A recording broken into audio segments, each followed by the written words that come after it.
Hey there everyone, welcome back to Gamevine, and my name is Dave, and today we're going to be talking about a board game called Honga. Let's go.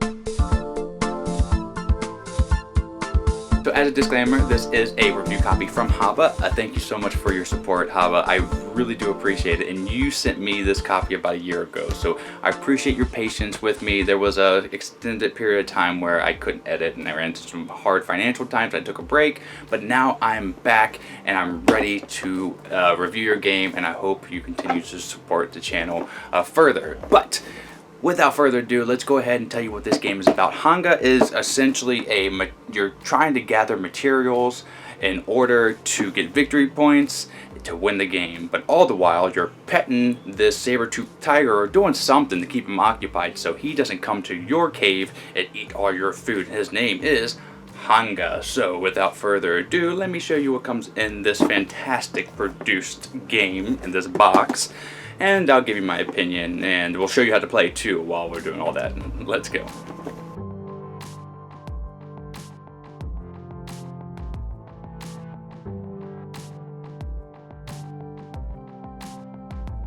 Here we have everything for Honga with the exception of the board.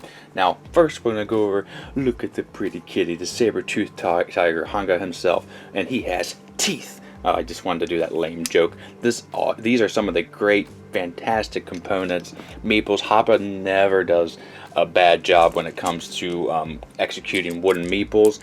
These are little fish tokens that have a little shine to them. Got berries. These mushrooms, I feel like I want to take them and put them in my Caverna expansion. Very cool components. And then you have your character, little caveman kind of meeples. But the coolest components are these mammoths. And you don't have just one, you have a ton of them in your colors. And going further, the components for the cardboard are these, and that's part of the board. And then you have these recessed player boards here, which you're going to be putting the little shapes of these here in there. And you have these circle kind of cards, and for some reason they feel light and foamy. I can't really explain it, but it's weird. It's not a bad thing. It's a different feeling. It almost feels like I'm holding nothing when I pick these up. But these have just different handprints on them. We'll go over exactly what those handprints are. We have fun size cards. You know how I feel about fun size cards. I wish companies didn't do them, but I will take it for what it is. And you got these cards here as well. And the last little component is this first player marker. Nothing other than that, just the first player marker. Okay, now that you've seen everything in the game, let me explain it to you, and then we'll go give it an opinion. Let's go. So this is the game of Honga, all set up for 2 players. One thing I didn't notice, he has 2 different sizes. Oh, these meeples are so cool.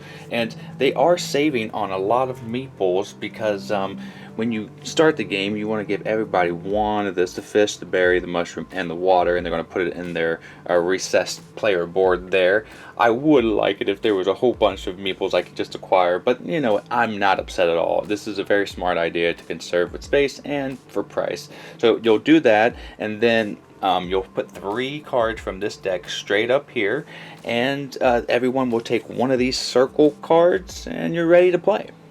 Essentially what you're trying to do on your turn, essentially what you're trying to do in the game is get to a certain amount of victory points and then you win. In a 2-player game, it's 40 points, 3-player game 35, 4 and 6 it's 30. So that's what you're trying to get to, and you accumulate points by getting materials and getting mammoths and going up this little rock ledge here and trying to keep Honga pleased, because if you don't pay attention to him, he's going to come eat some of your materials that you're trying to earn and get your hard-earned victory points. So you don't want that to happen. With that being said, let me play out 1 or 2 turns so you can see what everything does, and then I'll go over what each one of the parts of the board actually does, because this board is broke up into little sections, and each little section has its own properties. So the reason why you got one of these little cards here is because you're going to be placing it on the board anywhere you want, and it has to line up with these lines here, and wherever the hands are, that is what you're going to be executing. So like I said, each spot here corresponds to a different thing. This right here, this is how you can gather fish, this is how you can gather water, this is how you can gather mushrooms, this is how you gather berries, or you can get very powerful forest cards, and they do different things. This way you can get, like, transfer different materials and change them into different things. You can actually get cards that can move away Honga, but he is going to be moving around, but we'll get to that in a second. So as you gather materials, you're going to be moving this up here, and sometimes you'll be spending your materials. And on these cards up top here, you will spend 3 mushrooms and 3 berries, and you get 6 victory points. And you'll just be monitoring the victory points with your little square here, and then once you get to 40, you win. You won't replace any the cards until the whole round has been done, and that means everybody's taking their turn, and then you go ahead and replenish the cards that way. Also goes the same for these powerful cards here. You can draw them, but you have to wait 1 turn with them not played before you can actually put them in your hand and actually execute them. So those are little tiny things you got to keep in mind.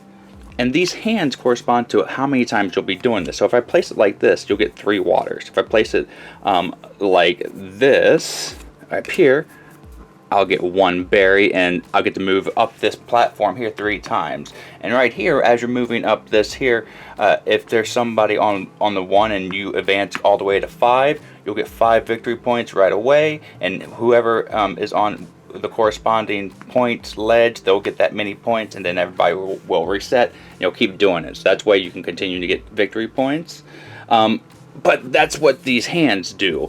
Now, if you aren't paying attention to Honga here, and you play a card like this, he's going to come chill with you. And what Honga likes to do is he likes to eat the topmost food or mammoth that you have. So you want to pay attention to Honga by at least putting 1 hand in his space, and if you do that, he just chills there. He's like, oh, thank you for petting me, oh, you're such a pretty kitty.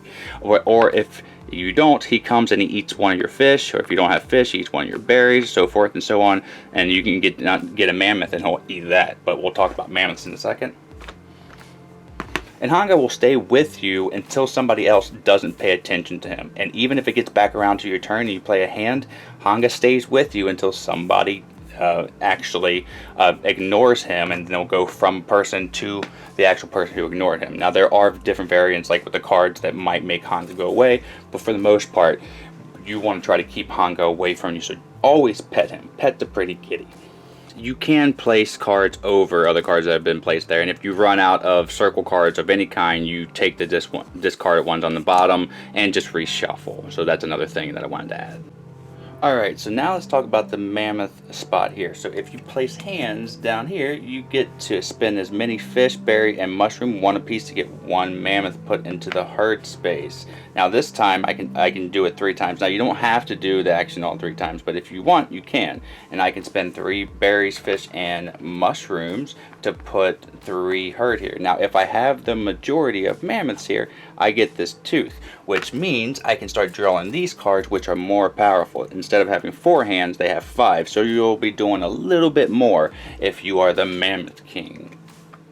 Now if somebody else comes in here, or if you come in here and push a mammoth that cannot be placed, because in a 2-player game there can only be 3 mammoths in a herd, 4-player game 4 mammoths in a herd, and 5-player game 5 mammoths in a herd. So when this last one gets pushed, it goes to the corresponding player's board. Now, I know I don't have the right colored boards here for the meeples. I kind of rusted a little bit, but it would go here, and then you could use it as a material, and it might get eaten up by Honga. That's up to how the play goes. And that's pretty much it. There are a few things that I didn't go over. I'm not going to go over every rule. There is one other thing, like if you spend 2 water, you can get 1 of any material, just in case you wanted to do that and you had a whole bunch of water. But that's how you play Honga, and you try to reach the maximum amount of victory points, and you will at least let everybody have the same amount of turns once victory points of 40, 35, or 30 are hit. So everybody has the same amount of turns. Whoever has the most score at the very end of those turns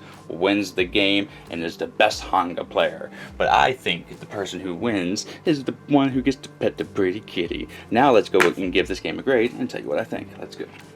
So that's how you play Honga. Now, what I think about this game, let's go ahead and give it a grade. It is a solid 76 for me. It's not something spectacular, but it's not like a bad game. It's fantastically produced, and that never surprises me. Like I said, Haba always produces their games highly, and this is a family game instead of a kids game like they normally make. They have a family line, and that's a game night approved is what they have on here, ages 8 to 99.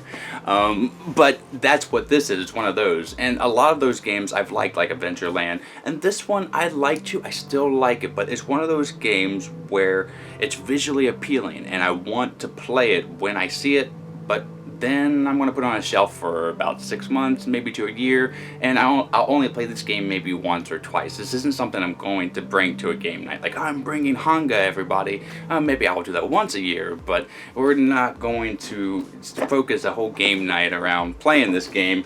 But again, if I see it on the table, and the first time I seen this game, it blew me away because of those mammoth meeples. That's nice to say, mammoth meeples. Those are just superb, and the way that the game plays, it's really easy to kind of pick up. It's harder to teach than I would like it to, because it's got all these little tiny moving pieces and tiny little minute rolls that people kept forgetting not to use forest cards after waiting one turn, and that would kind of spoil what they were going to do, but not too much. But there were just like these little things and quibbles that I had with the game that keep it from being like a 80 to 90 score game. But that doesn't mean it is a bad game. It is a really good game, and I do recommend this to people who like kind of lighter collection type games, like getting bear pelts and making them into victory points, and they want a pretty game that has chunky wooden meeples and great cardboard. I like the cards too. They're very airy. I think I prefer those over any other fun size cards because they were thicker but lighter. It's very interesting. That's what I think about Honga. I think it is a recommendable game, so you can go ahead and make your own decision on if you want to get it. There will be a link down below. You can pick it up from Haba's site. Again, thank you so much, Haba, for your support. I can't wait to review more of your games, and thank you so much, Fine Nation, for tuning in. You are the best. And if you like this video, click like, and if you don't like this video, click dislike, and let me know down in the comments below why you don't, so I can make the videos better in the future. But until the next time, let's see everyone have a great rest of your day and a great time with all that you play. I am Dave, and I am out. Honga, out, Honga, out, Honga.